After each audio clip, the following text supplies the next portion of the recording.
I hope your mom catch. Congrats on your little bump. Back off, baby. I'm just getting a little kiss. No. I'm not going to say anything in this interview. We're just going to enjoy you laughing and talking about croissants, okay? That's my question. Isn't it something that you would remember? Isn't it something? That's the question I have to answer. You do seem a bit irritated. Perhaps it's just us. Well, I saw there was a lot of things. What was it? A lot of things. Are they questions? No. You're not aware of this? No, I'm asking you. You think I got canceled? Are you under the impression that I got canceled? Have I hurt you, Jerry? I was poor. Oh.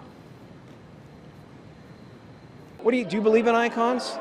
I don't believe in personalities. I don't believe that you exist. Some celebrities just let fame get to their heads and then no one wants to work with them anymore. Now, this has happened to so many celebs. Like, there's always been rumors that Lea Michele was hard to work with on the set of Glee. But they were really confirmed in 2020 when fellow co-stars called her out for being mistreated by her. It appears that a lot of the main cast don't even speak to Lea anymore. Now, later that year, Heather Morris spoke out about Lea, saying, was she unpleasant to work with? Very much so. For Lea to treat others with the disrespect that she did for as long as she did, I believe that she should be called out, and yet it's also on us, because to allow it to go on for so long without speaking out is something we're learning along with the rest of society. Then in 2021 she revealed, we absolutely could have stepped up and gone to the Fox execs and said how we felt about the situation, but no one did. I think many people were very scared, and I know genuinely I felt like it wasn't my place, and I don't know why, because I was a cast member, she said. Now Heather then added that the only person honest about Lea's attitude on Glee was the late Naya Riviera. In Naya's 2016 memoir, she claimed that their relationship started to break down because her character began getting bigger plot lines and more screen time. Naya said, I think Lea didn't like sharing the spotlight, which isn't that surprising.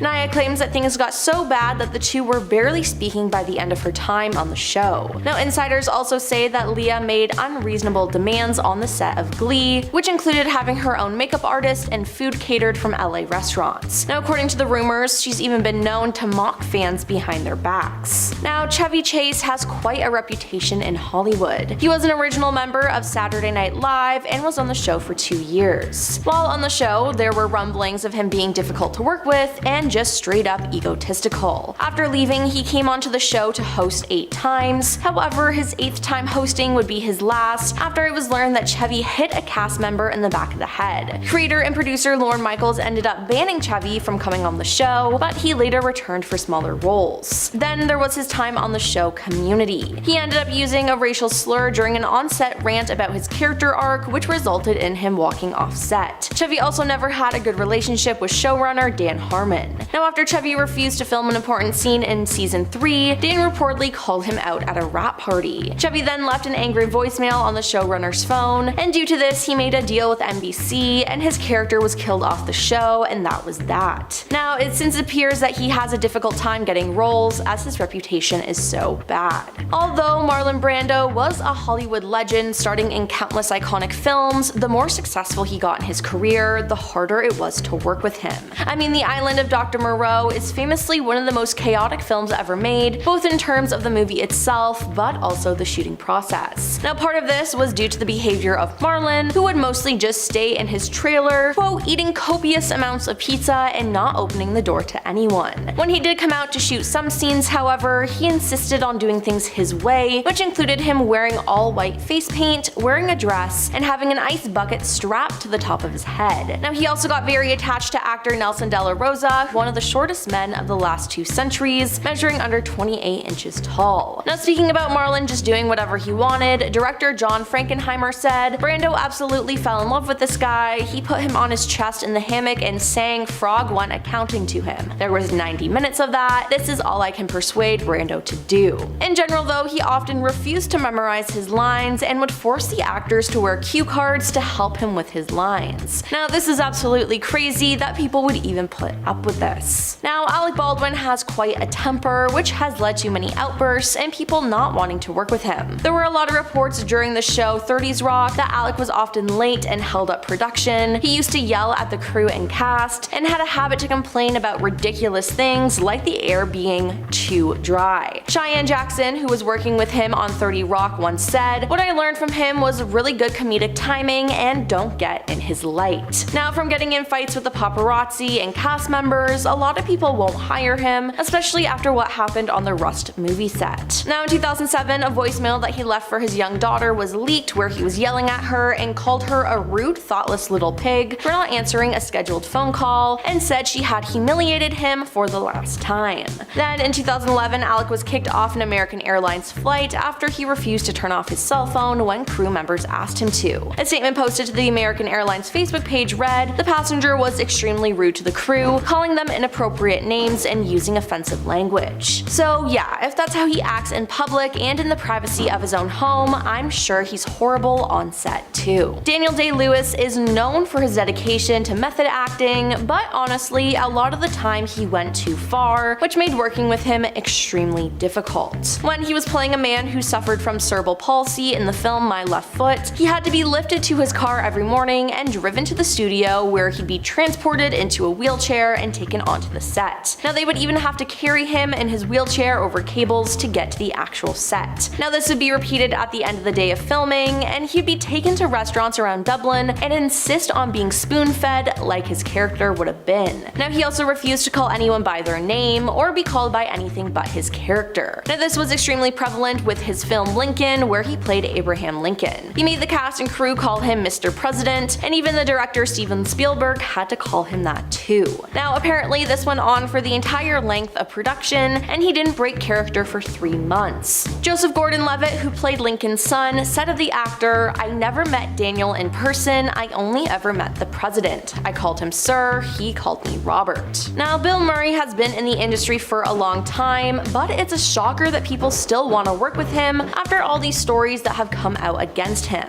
Now, Bill was not behaving properly while on the set of Groundhog Day. Now, Bill was so fed up with the studio and the director that he would dodge phone calls, be late to shoots, and just straight up ignore them all. Now, the communication between himself, the studio, and director Harold Ramis was so poor that they suggested Bill get an assistant to deal with all of that. So he hired a personal assistant that was profoundly deaf, did not have oral speech, spoke only American Sign Language, which Bill did not speak, nor did anyone else in the production, Harold told Entertainment Weekly. But Bill said, "Don't worry, I'm going to learn sign language," and I think it was so inconvenient that in a couple of weeks he gave that up. Yeah, that sounds like it would make things extremely difficult. Then there's the fact that Bill didn't always get along with his co-stars, including Lucy Liu, who called out the star a couple years ago. And Mike Myers is well known for starring in Shrek and Cat in the Hat, but it said that he was very difficult to work with. It said that he had a powerful hold on the production of Cat in the Hat, and he was afforded a level of control and freedom to do whatever he wanted, as his co-star Amy Hill remembered. According to Amy, Mike even had a man whose sole responsibility was to hold his chocolates for him and bring him them when he wanted some. She said, "It was just a horrible, nightmarish experience. I don't think Mike got to know anybody. He'd just be with his people and walk away. People would come and he'd stand there. There was a guy who held his chocolates in a little Tupperware. Whenever he needed chocolate, he'd come running over and give him a chocolate. That's what divas are like, I guess. Or people who need therapy," she said. That sounds absolutely crazy, and it's been said that Mike feels the need to have control over everything on set, which makes it difficult for people to do their job. Now, Prince Harry and Meghan Markle had quite the year in 2023,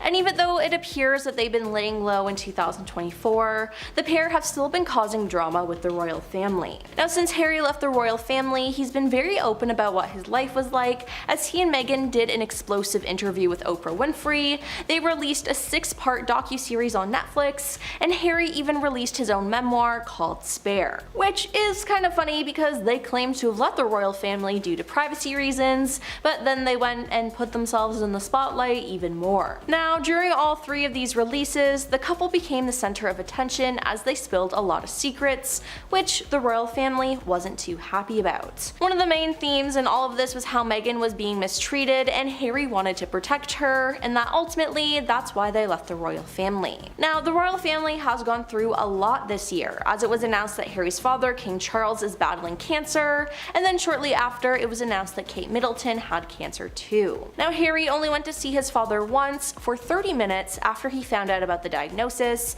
and has since not seen his father nor Kate. And Meghan, well, she's just staying away from the UK in general. You'd think maybe the couple would want to put their differences aside when it comes to sick family members, but apparently not, which is a shame. Now, this year, Drake and Kendrick Lamar got into some major rap beef that went on for weeks. Now, Kendrick won this hands down, and the whole internet turned against Drake. Now, during this feud, it appeared that someone in Drake's team was leaking things to Kendrick as he had insider information. It was made clear that there was some sort of leak in Drake's team and that he couldn't trust anyone. Now, Kendrick put out Meet the Grams, and the cover art is photos of Drake's belongings, and it was most likely taken from inside his own house. Now, that is just insane. It was filled with receipts and prescription drugs, including the weight loss drug Ozempic, which Drake has been accused of taking. Then there's some pretty other shocking things too in the photo, but those don't follow the YouTube guidelines for me to be able to talk about them. Now, the cover art wasn't the only shocking thing though.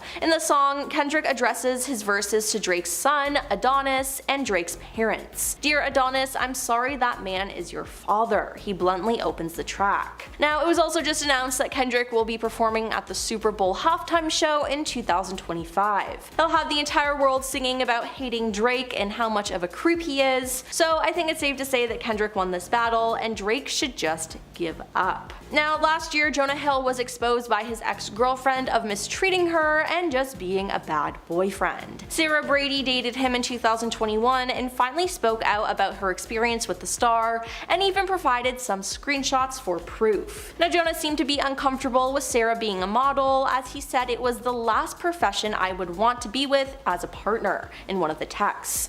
"Keep taking me for granted, go model, it's a fulfilling life," he said. Now, let me just say, if he didn't want to date someone who models, then maybe he shouldn't have dated a model. Crazy, right? Then in another text, Jonah tried to get all therapist talk with her, laying out his relationship boundaries. It included surfing with men, boundaryless inappropriate friendships with men, modeling, posting photos in a bathing suit, posting sexual pictures, and having friendships with women who are in unstable places. Now, the thing is, these aren't boundaries though, they're just demands and rules that he has, which is just gross. Now, thankfully, a lot of people called him out for this, and I'm glad Sarah felt brave enough to share these to the world, but wow, I will never look at Jonah Hill the same ever again. Now, in Britney Spears' memoir, The Woman in Me, Britney spoke about her relationship with Justin Timberlake. She dated fellow pop star Justin from 1999 to 2002, and Britney revealed in her memoir that she terminated her pregnancy when she became pregnant with Justin's child. It was a surprise, but for me, it wasn't a tragedy.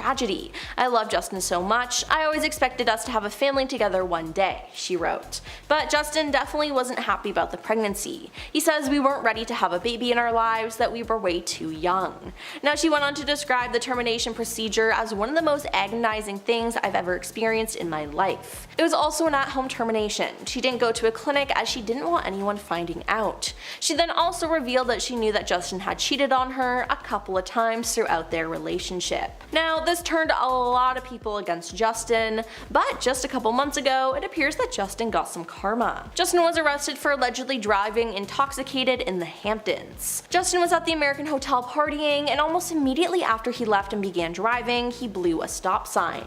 Cops saw that and began to follow him, and it's then been said that Justin began swerving and the cops pulled him over. The police performed a field sobriety test and asked Justin to take a breathalyzer test, but he refused. As for the traffic stop, law enforcement sources said cops observed Justin glassy-eyed, and they said he smelled of alcohol on his breath. Now, they say that he failed the field sobriety test when asked to do a one-leg stand and walk and turned. Justin was then arrested and ultimately charged with misdemeanor driving while intoxicated, and his mugshot immediately went viral, and everyone was applauding Britney Spears for this, which, honestly, they should. Now, in my opinion, Kanye West always needs to be humbled and cancelled because he's always up to something. Now, what has he done recently that's worth cancelling? Well, he's facing a lawsuit for punching a fan in the face. The incident happened in 2022 when a fan approached Kanye in public. Kanye wasn't having any of it though and yelled, "Get the F out of here before I beat the F out of you," and threatened to make an effing example out of the fan. Now, I understand not wanting to take pictures or sign autographs, but this was just incredibly rude. Then things escalated as Kanye allegedly punched him several times and severely injured the fan. Now the fan is suing Kanye for assault, battery, intentional infliction of emotional distress, negligence, and loss of consortium. Now to be honest, I don't even know why or how Kanye has fans anymore if he treats them like that. Then there's also the way he's been treating his wife Bianca Censori. Kanye is her stylist, deciding what clothes she wears, or should I say lack thereof. Now Bianca is always half dressed in ridiculous clothes. Kanye is really humiliating her with all of this. At first it was shocking, even a little bit funny, but now it's just sad and people are worried for her. Again, why people like Kanye, I have no idea, but I feel like he's proven over and over again that he's just not a good person. And finally, at the end of January, Nicki Minaj had a feud with Meghan Thee Stallion, except it seems like it was only one-sided. Nicki wrote a song about Meg with the lyrics, "Bad B, she like 6 foot, I call her Bigfoot," she says on the track. "The B fell off, I said get on your good foot," she said, seemingly referring to the fact that Meghan was shot in the foot by Tory Lanez in 2020. At Lanez's trial in 2022 where he was found guilty, Meg was treated horribly online, and Nicki just added to that. Now pretty much everyone is team Meghan, and by showing their support to her, some people have found some not good things about Nicki.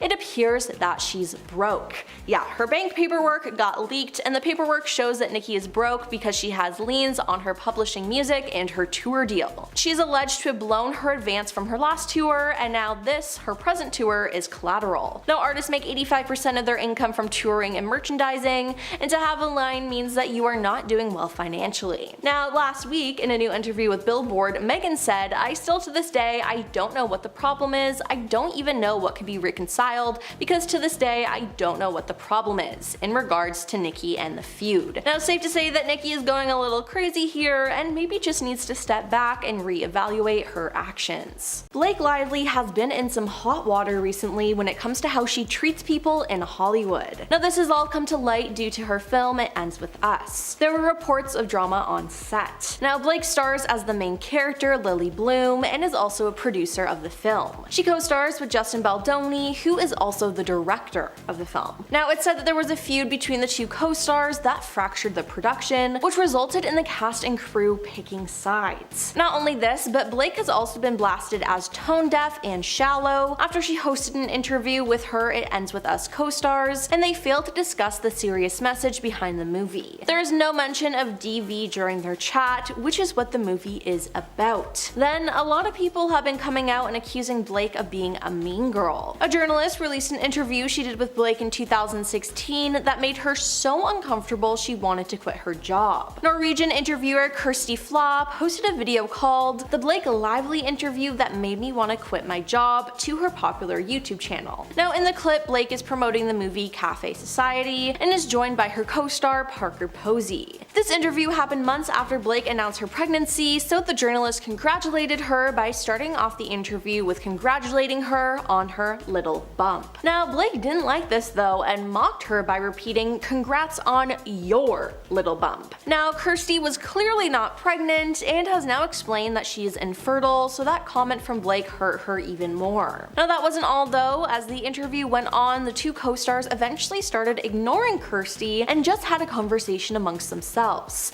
They completely ignored the interviewer. Now once time is up, both Blake and Parker appear to roll their eyes and pull a face as she leaves. Now other clips have been resurfacing of her being rude to her Gossip Girl co-stars, and it just doesn't look good for Blake. Could this finally be the last nail in the coffin when it comes to her career? Now in her new memoir, Rebel Rising, Rebel Wilson has shown us some insight into her life. Rebel revealed that her Grimsby co-star Sacha Baron Cohen is the previously unnamed unnamed Hollywood a-hole that is allegedly attempting to stop her writing about him in her upcoming memoir. He's hired a crisis PR manager and lawyers. He's trying to stop press coming out about my book, but the book will come out and you will all know the truth. I will not be bullied or silenced by high-priced lawyers or PR crisis managers, she said. The a-hole I'm talking about in one chapter of my book is Sacha Baron Cohen. Now, she went into more detail saying there were some incidents on set, and she also claimed that she was asked to do reshoots, which made her feel uncomfortable on set. I filmed the scene after demanding rewrites. I still had to kiss him repeatedly, noted Wilson.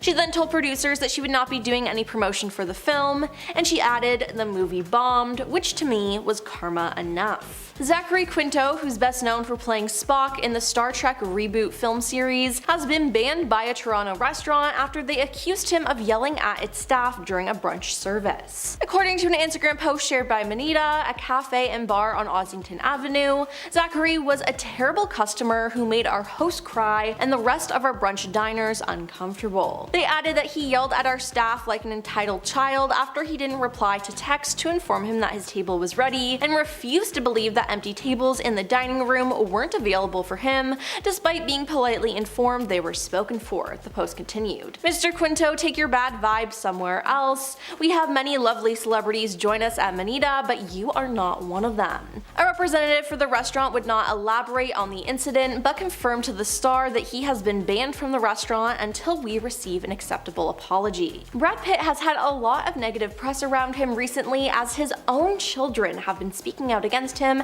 and how horrible he's been. Brad's divorce with Angelina Jolie was messy, but now his kids have been speaking up. Their daughter Shiloh filed paperwork to legally remove Pitt from her name on the day she turned 18. Shiloh Nouvelle Jolie Pitt submitted a petition to Los Angeles County Superior Court on May 27th to change her name to Shiloh Nouvelle Jolie, which was then approved. Now, Shiloh isn't the only child to drop her father's last name, as in the playbill for the new musical The Outsiders, which their daughter Vivian helped Angelina produce, the teenager is listed as Vivian Jolie instead of Vivian Jolie Pitt, people confirmed. Now, at this time, it's not clear if Vivian has also legally changed her name, but I think it's safe to assume that she probably will. Not to mention, during last November, while joining the Mu Pi chapter of the Alpha Kappa Alpha sorority at her university, Spelman College, the former couple's eldest daughter, Zahara, introduced herself as Zahara Marley Jolie, a video showed. Now, besides changing their last names, this isn't the first time one of the kids has spoken out against their father. Angelina and Brad's son Pax has expressed his disdain towards his father, as in November last year, Pax's old social media post about his father resurfaced, and it didn't paint a pretty picture of the famous family's dynamic. A then 16-year-old Pax posted from his private account on Father's Day in 2020 about Brad. The message was written over a photo of Brad accepting an Oscar. Happy Father's Day to this world-class a-hole. You time and time again prove yourself to be a terrible and despicable person, he began. You have no consideration or empathy toward your 4 youngest children who tremble in fear when in your presence, Pax said, referring to Zahara, Shiloh, and the twins Vivian and Knox. You have made the lives of those closest to me a constant hell. You may tell yourself in the world whatever you want, but the truth will come to light someday, so happy Father's Day, you effing awful human being. Yikes. Now, Kris Jenner is best known for being a momager to all of her kids, and being in charge all the time can cause stress, but Kris took it out on a poor worker. In an episode of The Kardashians, Kris was rude to one of her drivers. Now, for context, she wanted to have a private conversation with her daughter Chloe, so she asked the driver to step out of the car, which he did. However, he left his trunk open, which caused Kris to scream, "Close the trunk," multiple times. Now, she didn't even add a please. Chloe then got upset with her mom for yelling, saying, "You're yelling at the effing guy," but Kris yells again, "Close the trunk." This time, Chloe steps in, telling the person off camera, "Excuse me, sir, would you mind closing the trunk for a moment? Thank you so much." Now, Chloe, frustrated with her mom, says to her, "It's not what you say, it's how you say it." Now, everyone made fun of Amber Heard about her issues with Johnny Depp, but actress Lola Golandini had a very very similar incident while on set with him. They were on the set of the movie Blow in 2001 when the incident happened. On the Powerful Truth Angels podcast, Lola said the director, Ted Demme, instructed her to burst out laughing in a scene where Johnny gives a monologue. But she didn't know that Ted didn't tell Johnny about this. Now Johnny Depp, when they say cut, walks over to me, comes up to me, sticks his finger in my face and goes, "Who the F do you think you are? Who the F do you think you are? Shut the F up," Lola said. "I'm out here trying to say my lines and you're effing pulling focus, you idiot." She said on the podcast that this was her first day on set and the first time that she met Johnny. "This was my first studio movie. I'd just done indies until then, and I have the star who I have idolized, who I'm excited to work with, reamed me in my face. The only thing going through my head was, don't cry." Then there was an incident he had while filming City of Lies where he got into a fight with the location manager of the shoot, Greg Rocky Brooks. Now Johnny punched him twice in the ribs before yelling at him, "I will give you $100,000 to punch me in the face right now." He allegedly continued to scream and berate him in front of a set full of people until Johnny's own bodyguards physically removed him from the scene. And finally we have Emma Roberts being exposed by her American Horror Story co-star Angelica Ross. Now last year Angelica provided screenshots of emails and detailed accounts of conversations with Ryan Murphy as he abruptly stopped communicating with her 3 years ago, during which no one in his company, Ryan Murphy Productions, would offer her any information about her status within the American Horror Story franchise. Now Angelica then claimed that Emma could be a bullying presence on set, once going so far as to misgender her in front of a director. Angelica, who is transgender, first spoke out about the alleged incident during an Instagram live. "I'm standing in front of Emma, talking to her like this, and she goes in front of me, her back against the mirror. She goes, 'John, Angelica's being mean,' she claimed, seemingly referring to the American Horror Story director, John J. Gray. Angelica claimed that Gray then said, 'Okay ladies, you know that's enough, let's get back to work.' Then Emma looks at me and she goes, 'Don't you mean lady?' and turns around like this and covers her mouth. I'm staring at her, looking her dead ass in the camera, and I'm trying to process the F she just said." Angelica said that she feared retaliation if she reported the incident, and she admitted that she no longer spoke to Emma after the alleged on-set encounter. But afterwards, Angelica tweeted, "Thank you at Roberts Emma for calling and apologizing, recognizing your behavior was not that of an ally. I will leave the line open to follow up on your desire to do better and support social justice causes with your platform." Some celebrities like to put on a facade that they are nice and sweet to everyone, but that's not always the case. So with that in mind, here's our list of the top 10 celebrities exposed for being mean in real life. Starting off, we have Madonna. Now in 2015, Madonna was in Manchester for her Rebel Heart tour, but fans were left unimpressed as they kept waiting for the star. Doors opened at 6:30 p.m. with Madonna expected to start her show at 9 p.m, but fans were soon tweeting about their long wait after they were reportedly told that the concert wouldn't end until 11:30 p.m. Now Madonna was defending her lateness though when she did eventually make it to the stage, launching an angry rant after being booed. "I don't like to be late by the way, alright? And all you blanks who keep complaining about it can shut the F up," she shouted. "I'm not back there eating chocolate, filing my nails, and getting my extensions done, alright?" She added before explaining that the delay was due to a malfunction with the video for the gig. "We had no video and we had to wait until we could reboot. No selfish diva reason. If you diva blanks want to keep complaining about it, don't come to my show," she said. Now some concert goers reportedly walked out of the show before Madonna even took the stage, with many angry about the late finish and worrying about being able to get home from the venue. Now besides this, Madonna has been known to push people out of her way when passing by, and she asked Peter Andre, a supporting act during her Australian tour, "Am I supposed to know you?" And Cher has gone on record to confirm Madonna was extremely rude when she was invited to Cher's home with her then husband Sean Penn. Next is Chevy Chase. Chevy Chase has garnered a reputation for being difficult to work with, as there are countless accounts about him being disrespectful to coworkers, so it shouldn't be that shocking to hear that he's been rude to fans. Actor and comedian Rob Huebel was a longtime fan of Chevy and recounted an experience he had when meeting him for the first time. Chevy was sent to perform with Rob's theater improv group on one occasion, and Rob approached the actor for an introduction and told him about how he was such a big fan.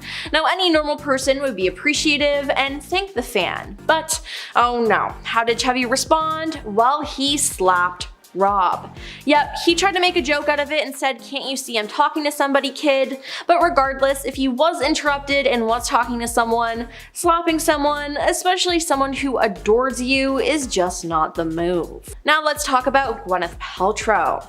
Gwyneth Paltrow has her own company called Goop, which is a wellness and lifestyle brand. In 2019, Goop had a UK wellness summit where fans paid $6,000 to meet her. Now that's just an insane amount to begin with, but with paying that much, you'd assume that you'd have a really good experience, right? Well, not for these fans. Those who attended said that Gwyneth hardly made appearances, and when she did, she was surrounded by security. One attendee said Gwyneth acts like she's a health goddess, but actually she's a pretentious, greedy extortionist. She had a ton of security, she was unapproachable, she did the minimum, a few fireside chats with Twiggy and Penelope Cruz, then she put on her Birkenstocks and snuck out. I was a huge fan of Gwyneth, now I feel like I've lost my faith in God. Those at the event that weekend were urged to book rooms through Goop at $1,300 for 2 nights at the Kimpton Fitzroy London Hotel, but some of them later discovered that rates that weekend started at $250 a night. Now, safe to say that a lot of fans felt scammed and betrayed, and I can't blame them. On to Adam Levine. As recently as February 2020, Adam Levine expressed remorse over unprofessional behavior during a concert in Chile. Fans could have called him a jerk for not giving his performance the attention it deserved when he and the rest of Maroon 5 took the stage 15 minutes late for their slotted show, but they didn't. They were happy. But then Adam called out fans for singing along to the band's songs. Yeah, he didn't want them to sing at a concert. But that's not the only criticism fans have of Adam. On Quora, one user posed the question, who are the biggest jerks in music? And the answer surprised many of Maroon 5 and Adam Levine's fans. One critic noted that early on in Maroon 5's initial days of fame, Adam made rude comments about a fan and even his current girlfriend. Adam was giving out autographs and he allegedly told a fan that he didn't give autographs to ugly chicks. Though what he said and how exactly he said it can't necessarily be confirmed, many commenters agreed that it sounded a lot like the Maroon 5 frontman's personality. Now, I've also heard firsthand that at a meet and greet, he called a woman fat. Now that is just plain rude and makes me so angry that he thinks he can treat not only his fans, but women this way. Now we have Justin Bieber. Justin Bieber grew up in the spotlight, and although he has a lot of fans, he also has a lot of enemies. He's known for canceling meet and greets and acting erratically in public. When a few fans straight up asked him for a hug, he refused. Now he reportedly spat on fans who were beneath his hotel room, although his representative claimed that he didn't spit on anyone and that there were no fans below the balcony. Then one time when a fan tried to snap a selfie with Justin, he told her that her lack of respect made him sick. Now he also yelled at fans for talking during a 2016 concert. And more recently on December 5th, 2022, Justin and his wife Haley were seen walking to their vehicle in New York. While walking to their van, there was paparazzi and a fan there. The fan was holding a paper and pen wanting Justin's autograph and said, "Will you make me the best grandmother ever?" Now in a rude tone, Justin replied, "That's not going to happen today," and proceeded to get in the car. Safe to say Justin isn't grateful for all the love he's received over the years from fans. Then there's Ellen DeGeneres. Ellen DeGeneres has been exposed for not being as happy and bubbly off-screen as she is on-screen. In 2021, she announced that her talk show was coming to an end after almost 2 decades on the air. News of her departure came after staff members reported a toxic work environment. Employees said they were fired after taking medical leave or bereavement days to attend family funerals. Others said they were also instructed by their direct managers not to speak to Ellen if they saw her around the office. It's also said that Ellen only appears to be bubbly and down to earth on camera, but backstage she is demanding and rude to her staff. Now, a few have even quit because of her behavior, because apparently she explodes at staffers over the tiniest things. Now, more recently, clips have been circulating from her show where she mistreated her guests, the most notably being in 2008 when Mariah Carey was on her show, and Ellen pressured her into confirming her rumored pregnancy by encouraging the singer to drink champagne. Mariah tried to politely decline the drink, drink offer and then pretended to take a sip, leading Ellen to exclaim, "You're pregnant." Now, Mariah spoke out about how uncomfortable this made her feel as she wasn't ready to announce her pregnancy. Now, sadly, Mariah had a miscarriage, which made looking back on that memory on the show even more painful. So yeah, people don't like Ellen. Moving on to James Corden. In 2022, James Corden received a temporary ban from a New York restaurant because of the way he treated staff. The owner, Keith McNally, took to Instagram to publicly announce the ban to his 88,000 followers, saying that James Corden was the most abusive customer to my Balthazar servers since the restaurant opened 25 years ago, and going on to share two managers' reports from when Corden had visited. Now, the most recent was from October 2022, and it explained how Corden had reacted to the restaurant making a mistake with his wife's order, saying James Corden began yelling like crazy to the server, "You can't do your job, you can't do your job, maybe I should go into the kitchen and cook the omelet myself." Honestly, James, maybe you should have, and then you'd understand what it's like to work in a fast-paced, high-end restaurant. Next up is Chrissy Teigen. Chrissy Teigen was arguably most famous to those in the Twitter sphere for her honest, witty observations and jokes, often leveled at the widely criticized political figures. Now, she's gained a multi-million following over the last few years. One of the people who Chrissy had leveled her tweets at years before revealed the dark side to the star's online habits. Courtney Stodden said they first met the model when they were 16 years old, after marrying coach Doug Hutchinson, who was 34 years their senior. Courtney was considered the butt of the joke among others, and Teigen directed her barbs straight at the reality star. In May 2021, Teigen made a statement about the controversy. "Not a lot of people are lucky enough to be held accountable for their past BS in front of the entire world. I'm mortified and sad at who I used to be. I was an insecure, attention-seeking troll. I'm ashamed and completely embarrassed at my behavior, but that's nothing compared to how I made Courtney feel," she wrote on Twitter. But hey, at least she was able to admit to it, but what she did was terrible. Then there's Jon Hamm. Kathy Griffin has been quite outspoken about her encounters with rude celebrities and isn't shy about calling them out. In her book, Kathy Griffin's Celebrity Run-Ins, My A to Z Index, she explained that Jon Hamm is one of the rudest people she's ever met. "You'll never convince me to like Jon Hamm," she wrote. "The vibe I've always gotten from him is cold and somewhat disrespectful towards me. I'm suggesting he's one of those hot guys who's mildly funny, but actually thinks he's comedian level funny." Now, she recounted a time where he showed up at a dinner party and said, "Hammy showed up, he even said to me, 'What are you doing here?' I said, 'What are you doing here?' And later on, when she was talking to fellow actor Jack Nicholson, an intoxicated John reportedly started whispering in her ear. First it was, 'You know your Emmy isn't a real Emmy,' and then he whispered, 'You're so old.' Now, that's just strange behavior all around." And finally, we have Christian Bale. Christian Bale has a bad temper. An audio recording leaked in 2009 of Christian having an outburst towards cinematographer Shane Hurlburt on the set of Terminator Salvation. Now, in the audio, he is heard yelling at Shane, who supposedly distracted the actor during a scene, as it appears that he walked in on the shot. Christian became enraged, hitting Shane with F-bombs, as well as threatening to smash his lighting equipment. During a part of the clip, he says, "You are trashing my scene, you do it one effing time, and I ain't walking on this set if you're still hired." Then Christian's former assistant came out with a book and said that Christian is often awful when fans approach him. He'd reportedly lecture little girls about being rude and intrusive until tears streamed down their faces and their parents tugged them away from our table, he said.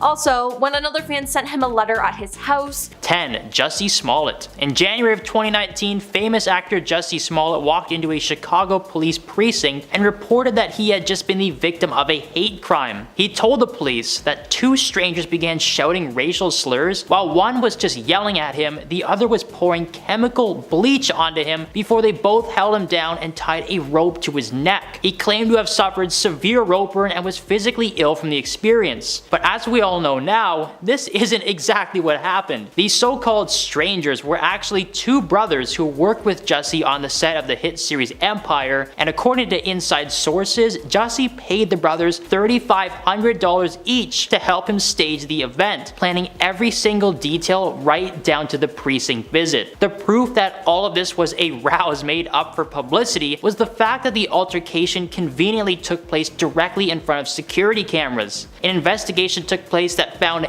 ample evidence that Smollett had set himself up. They found receipts for the ropes used during the altercation left in the assailant's home and a way to hide the evidence. There was also security footage taken from a store where the brothers can be seen trying on and purchasing ski masks, gloves, and red hats. I would pay anything to see that footage. It would be so funny now. At the end of the day, Jussie was forced to serve 150 days in prison and pay the Chicago Police Department over $300,000 for wasting their time and resources. So before you all get mad about how I pronounce his name, I just want to remind you he faked a hate crime. Focus on that. 9. Kim Kardashian. The reality star can be tight-lipped about the cosmetic procedures she's undergone and has repeatedly denied plastic surgery rumors, but on a forthcoming episode of The Kardashians, she seems to make a surprising confession. In a peek at season 3 shared by her sister Khloe Kardashian on Snapchat, Kim is seen taking voice lessons. While talking to her vocal coach, the Skims founder admitted she couldn't use her neck muscles to sing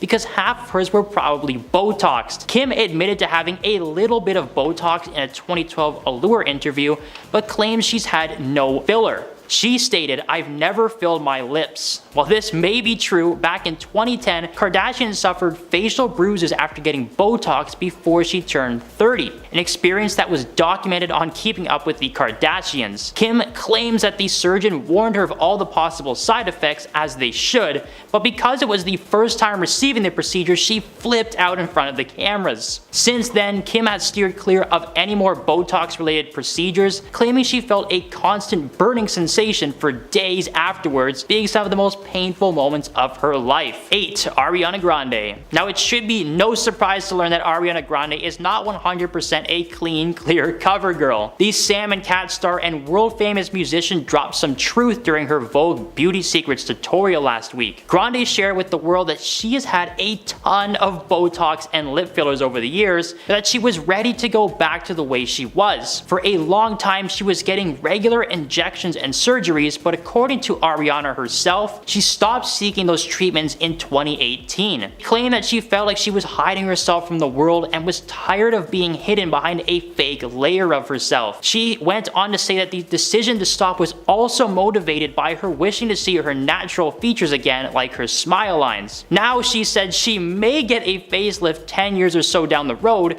but compared to the invasiveness of Botox, that should be a chill Tuesday for Ariana. 7. Kanye West. In 2009, Kanye interrupted Swift during MTV's Music Video Awards as she was in the middle of an acceptance speech for Best Female Music Video. While the altercation didn't take place on camera over the next few months, the feud had become public, with Swift bashing Kanye's rude behavior during time specifically set aside for her. Kanye later apologized and things seemed to be fine until 2015, when the rapper released a song called Famous, in which he had some pretty harsh stuff in reference to Miss Swift. Taylor was very vocal about her dislike for the song and claimed that it was written to undermine her success. Kanye's then wife Kim Kardashian called Taylor out online, claiming that Taylor had approved her lyrics over the phone. Kim uploaded a Snapchat video that alleged Taylor did in fact say that Kanye can do whatever he wanted. The video included clips of Taylor that fans pointed out were edited to take her words out of context. In retaliation to this situation,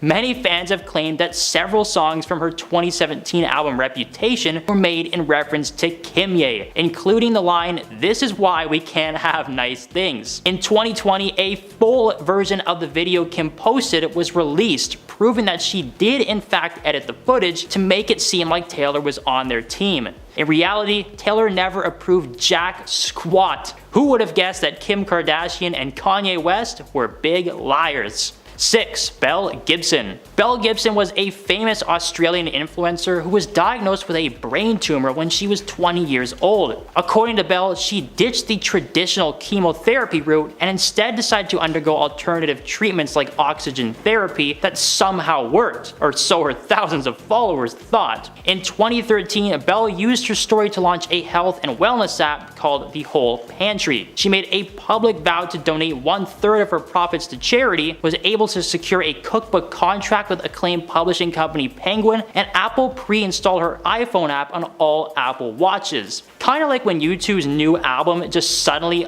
opened on your iTunes, like, I don't remember buying this. What the heck did I do last night? Not long after her rise to fame though, she claimed that the cancer had re-emerged basically everywhere and lamented about the short time she had left with her family. But as it usually does, the truth set her free. According to media outlet Who, the app's proceeds never made it to the charity, and former friends of the blogger voiced their suspicions to the point that 2 journalists from the Sydney Morning Herald took on the case, like detectives in a movie from the 30s, like, don't worry sweetheart, we'll solve the case. After a fairly minimal amount of sleuth work, Gibson was forced to reveal that she had in fact faked her diagnosis for media coverage. The aftermath involved a civil suit being launched against Belle by Consumer Affairs Victoria, and a judge ruled that she may be suffering from psychological or psychiatric delusions at the time, but was in fact found guilty of misleading and deceptive conduct. That's a thing you can sue people for? I gotta make some phone calls. 5. Kylie Jenner. For years and years and years, Kylie, along with everyone else in her family, has denied the involvement of cosmetic surgery on camera. Throughout the history of Keeping Up with the Kardashians, there have been an immeasurable number of clips that will go down in the history books. Seriously, somebody should give this lady an Oscar. After a long time of not telling the truth, the internet called her bluff. Now, I've been told we can't talk about the challenge that happened a few years ago because people were actually getting hurt attempting to recreate Kylie's perfect plump lips with little no juice glasses, a painful lesson that Kylie did not intend to teach. Well, Kylie decided to let the cat out of the bag and inform her fans that she did in fact receive fillers to achieve her look. She then urged people to stop doing the challenge as it could not only leave permanent damage, but it also just made her look bad. Revealing the truth is one thing, revealing the truth because you might be in trouble, a whole other story. 4. Lori Loughlin. Who could forget the college scandal from 2019? Oh wait, you did?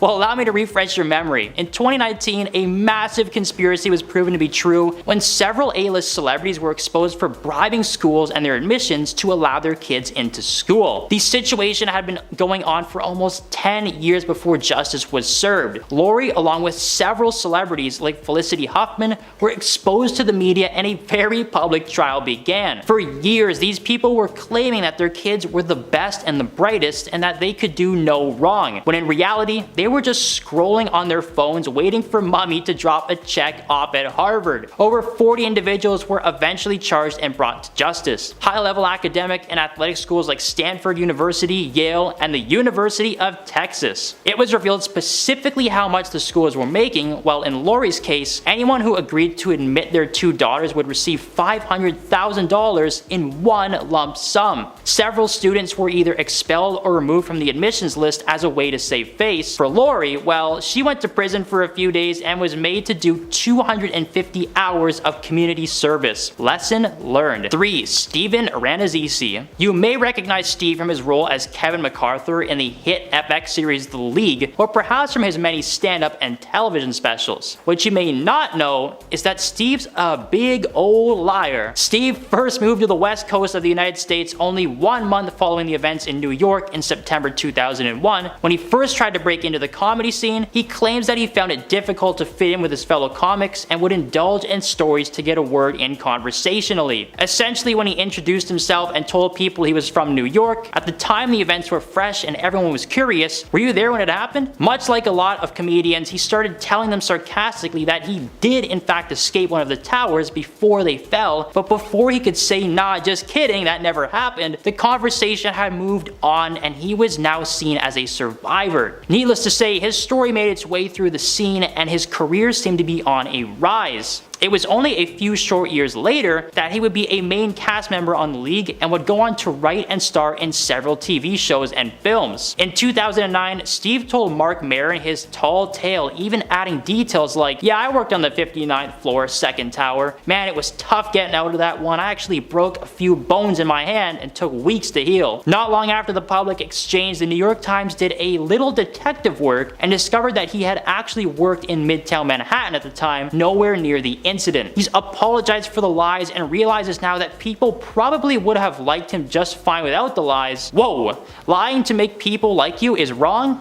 Blows my mind. 2. Lance Armstrong. 7-time Tour de France winner Lance Armstrong has gone down in history as a man who was unable to ride a bike without chemical training wheels. In an interview with Oprah Winfrey in 2013, Lance was brought on to discuss the allegations floating around regarding his status as a Tour de France winner. Several sources claim that Lance had to take performance-enhancing substances to win each race, as well as a type of transfusion involving the red life juice that live inside all of us. Armstrong went on air and fessed up to every single thing they were claiming he had done. However, he did deny the notion that he was some kind of mastermind who would control his teammates and force them to join in his extracurricular activities. But amidst his admission of guilt, say that 10 times fast, there was a moment where he tried to pin the situation on his battle with cancer. He wraps it up by saying he should have tried harder to cancel the culture rather than create more of a problem. He was stripped of all 7 Tour de France titles and has since lived in exile among the cycling world. 1. Milli Vanilli. Taking the top spot on our list is the infamous musical duo Milli Vanilli. In 1989, the duo of Fab Morvan and Rob Pilatus were on the top of the world. A fairly unknown crew had quickly raised to number 2 on the Billboard Hot 100 list. They began performing their hit song in front of thousands of fans across the world, and they were hooked. Until very shortly into their rise to fame, they were performing in front of 80,000 people at a theme park in Bristol, Connecticut. They took the stage with their well-known dance moves and started singing, but when the chorus came, it stayed, repeating over and over again on a loop. The track they had been lip-syncing to was trash, and the truth was revealed. Not only did they not sing a single note of their hit song, Girl You Know It's True, but the song itself was actually stolen from another group a few years prior. Milli Vanilli were a disgrace, and what was worse is that only a few days before, they were exposed to the world that they had won an award for the tune and were forced to return them. Number 10.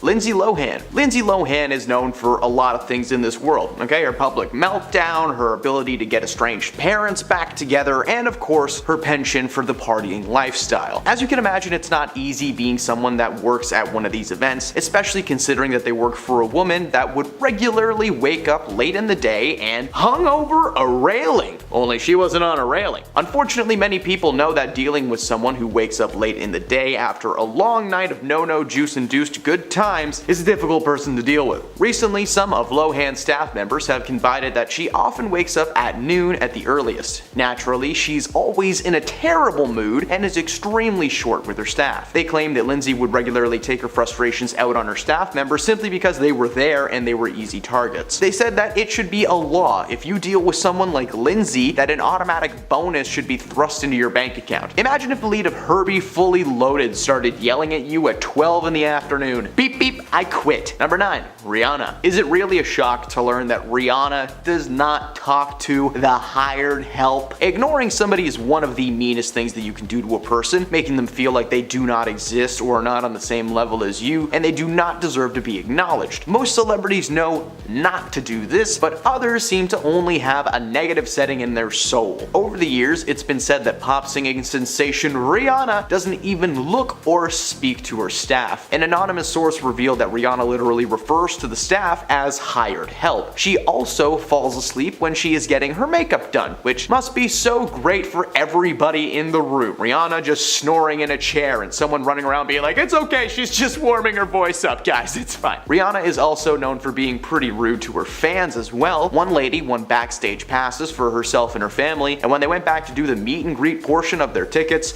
Rihanna didn't even face them and actually asked one of her assistants to come and sign something something for them, sitting in her makeup chair like a Disney villain shooing people away. Number 8, George Clooney. George Clooney is the epitome of class, okay? Just watch his Nespresso commercial with Danny DeVito. These two were meant to be together. He is known to be very charming, especially when meeting fans or appearing at red carpet events. But it turns out that George Clooney is not exactly the easiest man to work for. Apparently, George is a little bit stingy and is extremely paranoid that people will take advantage of him, meaning that he is very untrusting of his staff. According to disgraced former employees who left in shame, Clooney's staff are not allowed to go anywhere near the no-no juice chamber, or cabinet as most people call it. George is reportedly nervous that someone will try to steal a sip of some of his more expensive options. The staff alleged that George would mark his bottles after each use so that he could actually see where the liquid was the last time that he had himself a glass. After each and every use, this man was just whipping out a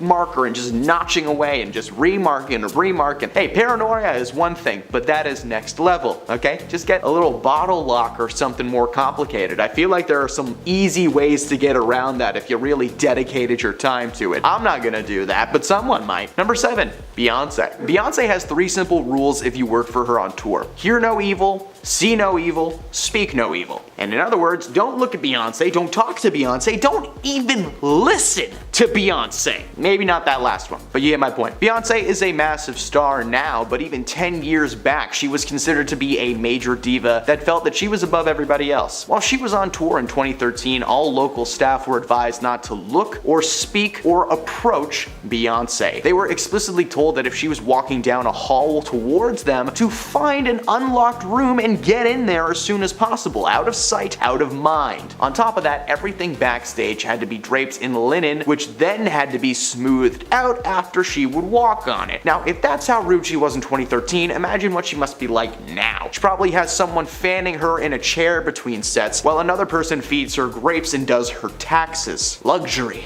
That is luxury. Number 6, Zooey Deschanel. New girl Zooey Deschanel is known in Hollywood as a lovable, dorky little lady. She's so pure and innocent, and she dated Jim Carrey and Yes Man for some reason. Such a good movie, I'm not gonna bash on it. But it's not just Hollywood that knows Zooey as a lovable dork, her fans do too. There is no way that she would have a mean bone in her body, right? Well, it turns out that Deschanel is actually very rude and reportedly very demanding. While working on the set of the sitcom New Girl, several former staff members claimed that Zooey was constantly making up her own rules on the set and on the show. Being the main character allowed her to voice her ideas, and more often than not, the showrunners would just make it work. One of those rules that she made up was that at the end of each episode, that it had to be her and another character. She's gotta be the last face you see before watching Big Bang Theory again. It's a great show, and if you hate it, you're just trying to be cool. Overall, she is not even close to the worst person on this list, but we gotta include her because she did make a PA quit out of frustration.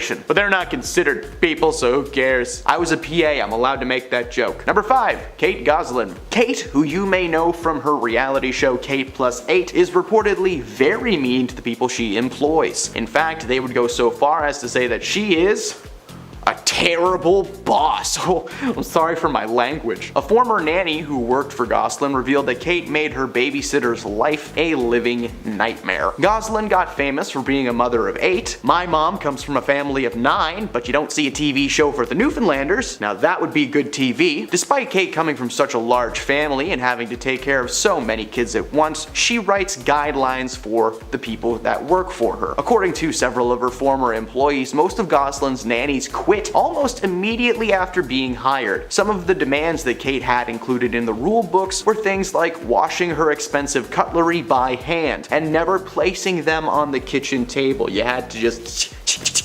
The rule book also said that the staff would be meant to walk lightly, something that was to be taught to the kids as well. Now, I couldn't figure out what the term walk lightly means, but I'm imagining it means teaching the kids to walk like cat burglars from like a 60s cartoon, but that feels wrong for some reason.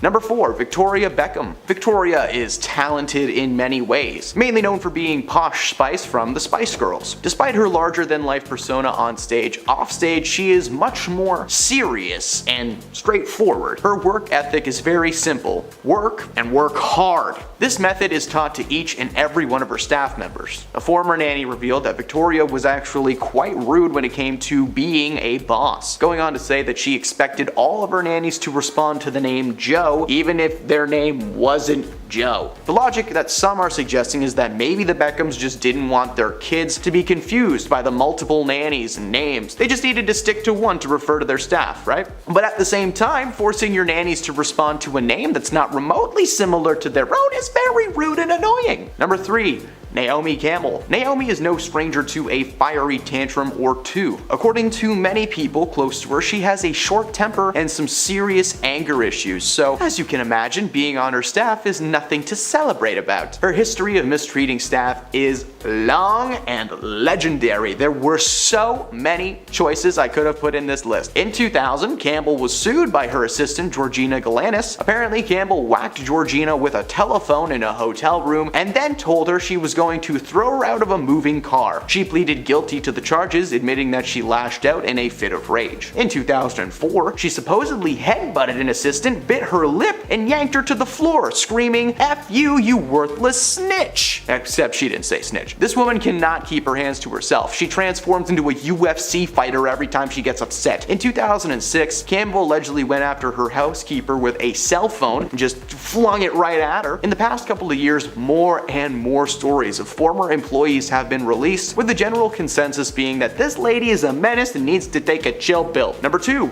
Madonna. Madonna's voice is known around the world, but so is the fact that she can be a little bit mean from time to time.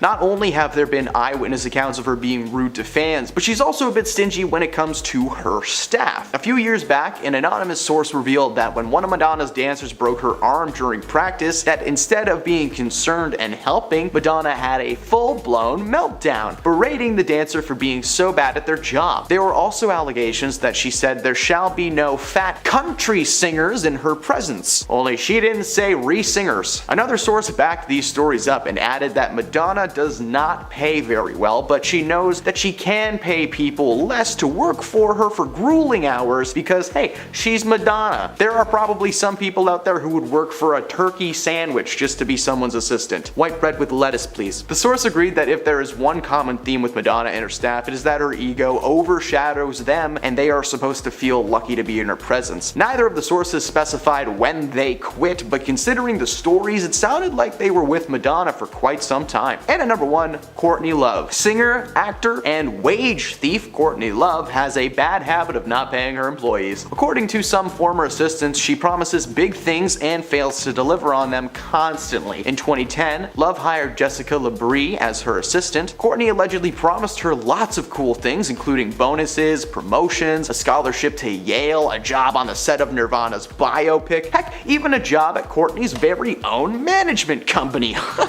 Well, sign me up, man. That's a no-brainer. Only, if something sounds too good to be true, it almost always is. Of course, Jessica agreed to work for Courtney, but Love failed to deliver on any of her promises. There was no job on the Nirvana set, there was no scholarship to Yale, sometimes there wasn't even a paycheck. Labrie eventually sued Courtney for lost wages. Sure, she was mad that she didn't get any of the cool things that she was promised, but her main issue was the $2,000 that she was not paid. During the court proceedings, Jessica revealed that while working for Courtney, she was asked to hire a computer hacker to fake legal correspondence. What shady things did she want to cover up? Well, I guess we'll find out in another video.